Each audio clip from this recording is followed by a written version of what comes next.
So, hello everyone, and welcome to yet another episode of Live from Thrive on how we are thriving in times of uncertainty and insecurity.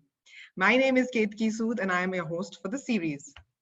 Before I begin introducing the topic, and of course, Rama, who will be co hosting with us today, I want to mention that we are open for questions. So feel free to chat with us via questions. We are going to try to make time for you to answer some of those questions either here or on the LinkedIn group. So the LinkedIn group details are also mentioned on the chat. So I look forward to joining you and hearing from you your questions or comments.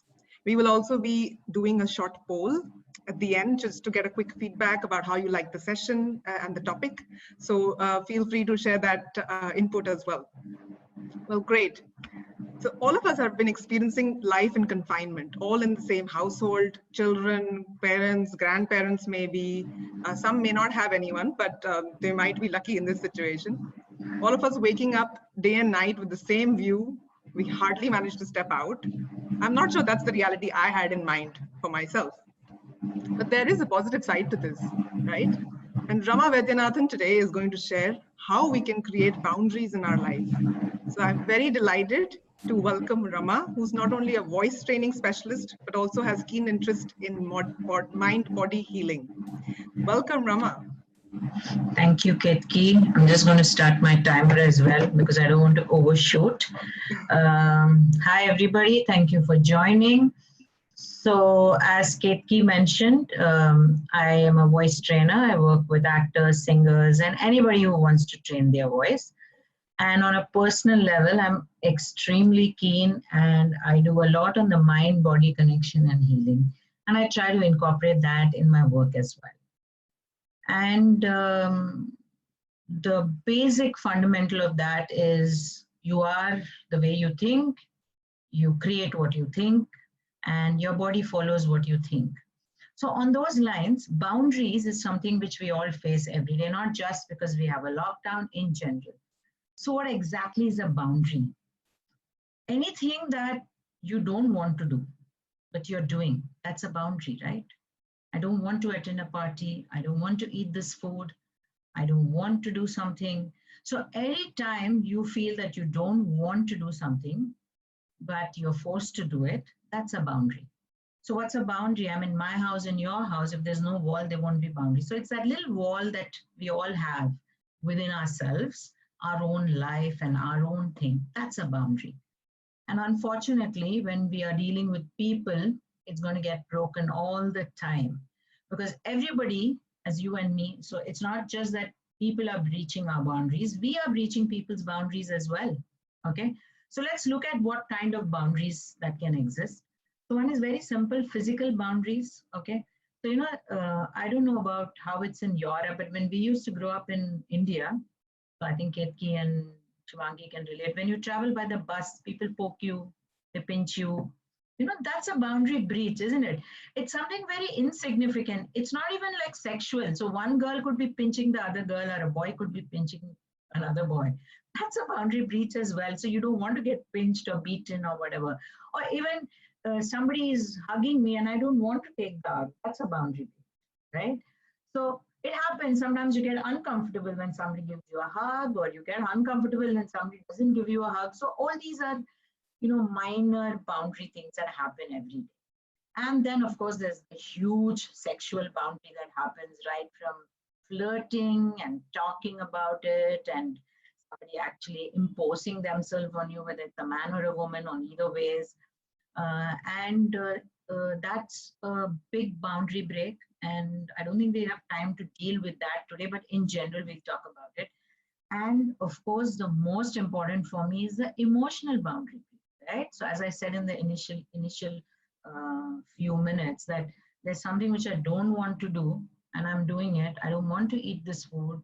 I don't want to go to this party. I don't want to wear this clothes. So that's a boundary breach for me. And how do you know whether somebody is breaching a boundary or you are feeling breached or whatever, is how it makes you feel. So it's very important for us to get in touch with how we feel on a day-to-day basis with all the things that's happening. And the other thing is, it could happen at work or at home. Okay, So at work, there's all this talk about boundary and all those things. So everybody's little aware these days with all the, Me Too happening. People are very careful. But what about those subtle boundaries people keep breaking at home? By our spouses, children, in-laws, friends, family. So how do we go about dealing with this? So for that, we need to also understand first, how do you determine that this is a boundary breach? Okay. So like, let's say there are 5 people living in my house and we are all making a particular kind of food and I don't want to eat it. How do I know? So it all goes by how you feel. So you have to get in touch with how you feel on a day-to-day basis. And when something doesn't make you feel good, that something is wrong there. So you have to get in touch with that. And most of us are always brushing it aside by saying, oh, it's okay, it's fine. It's just a small thing, let me do it. So what's the big deal? Okay, today I don't eat the food I like. I'm going for the party I don't like. It's okay. So that's the thing that we have to become aware and say, okay, am I going to be okay with not feeling so good all the time, or am I going to feel good all the time? And most importantly for me is, why do we tolerate? It's not just you or me. So the other thing which I want to tell you is, it's not that I'm all sorted or she's sorted. We're all in it. We're all the same. Some of us speak about it. Some of us don't speak about it. That's it. We're all the same. So why? So we are tolerating it also for 2 reasons. One is fear and one is greed. So I want something from you. So I tolerate it. I don't mind if you breach my boundary because I have a gain. I have something. You're giving me work, you're giving me money, you're giving me something, you make me feel in a particular way. So I don't mind doing it, right? That's one of the major, we want something. That's why the minute we don't want it, we'll stop tolerating. And the other is the fear of being left out, fear of being abandoned. So my husband's breaching my boundary in small ways, but I don't say anything because I have the fear of, being alone. If he leaves me, what will I do? Where will I find love? So it's always the fear and it's always the greed that's making us stay there.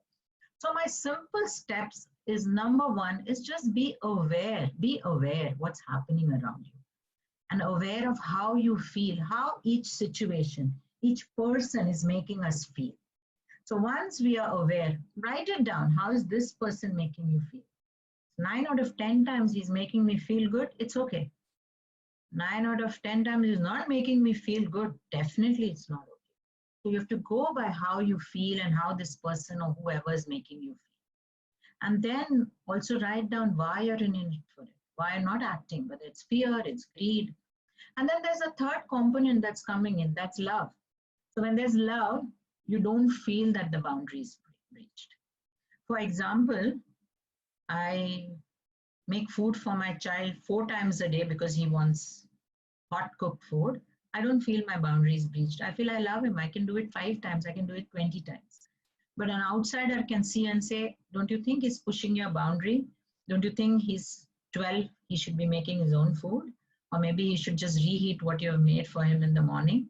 Okay, so sometimes out of love for the person, we also tolerate it and say, okay, it's okay, it's fine. But again, if it's making you feel good, fine, do it. But if it's making you not feel good, then even love is not enough, right? So you have to constantly go between whether it's fear, it's greed, or it's love. And if it's making you do out of love and it's making you feel great, there's no. So as I said initially, the tiny ones, the subtle boundary breakers are fine. We all live with it. But it's the more drastic ones that actually make us feel not so good. And in the end, what does that make you feel? It makes you feel like a victim and nobody wants to be a victim. So what do we do? First of all, become aware. As I said, write down how many times the person is not making you feel good.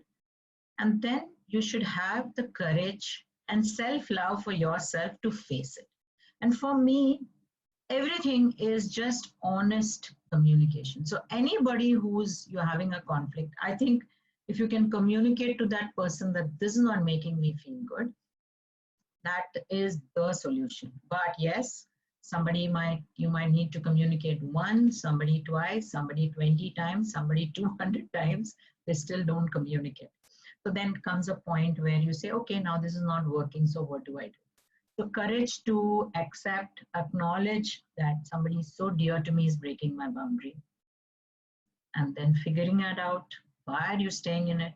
Fear, greed, love, whatever. Third, question yourself, do you want to stay in it? No.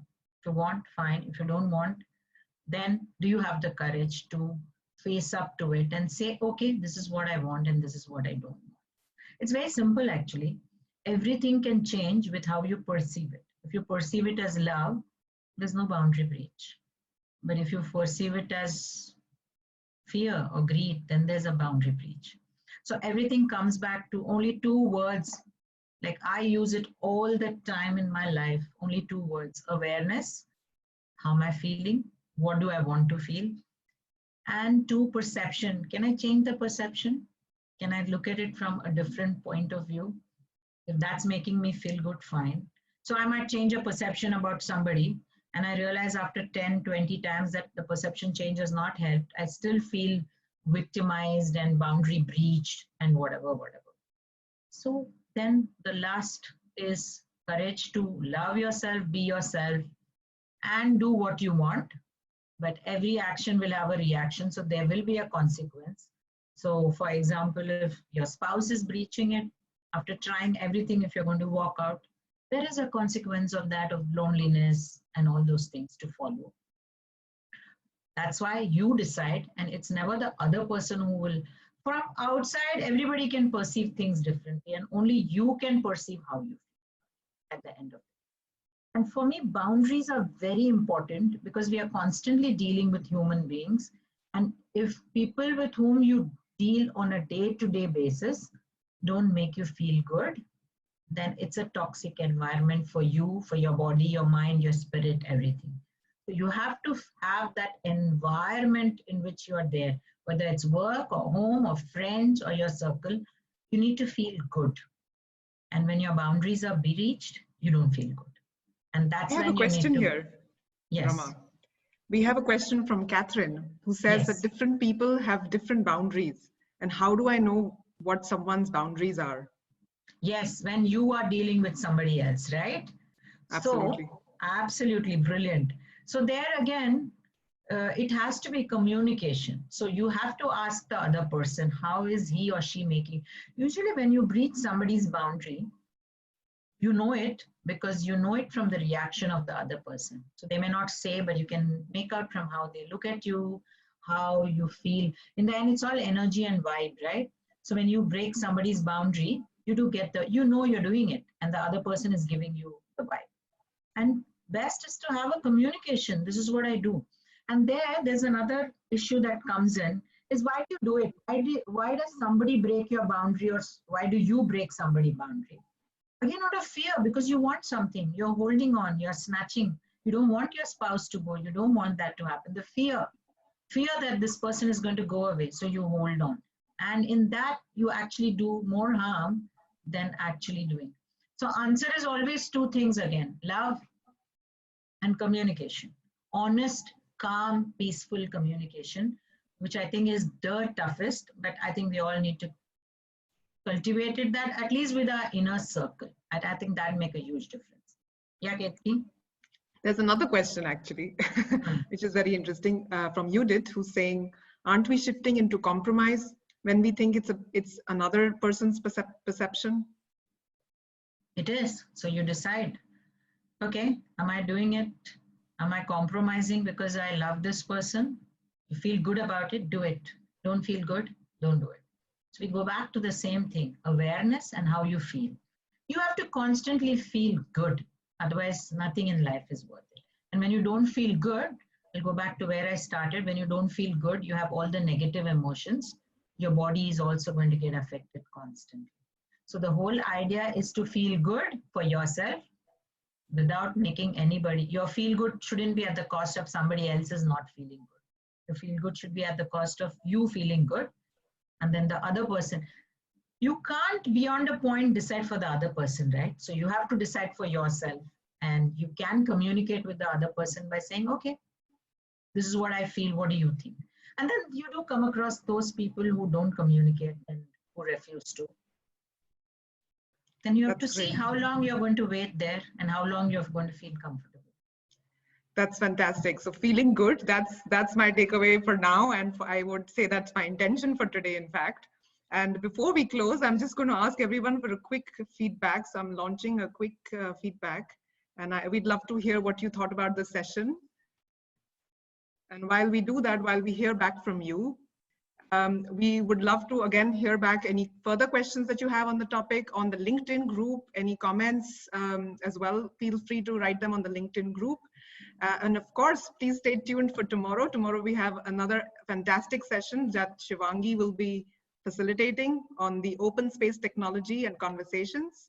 And the topic of the discussion will be resilience. So more tomorrow, and see you same time, same link. Bye-bye, everyone. See ya. Bye.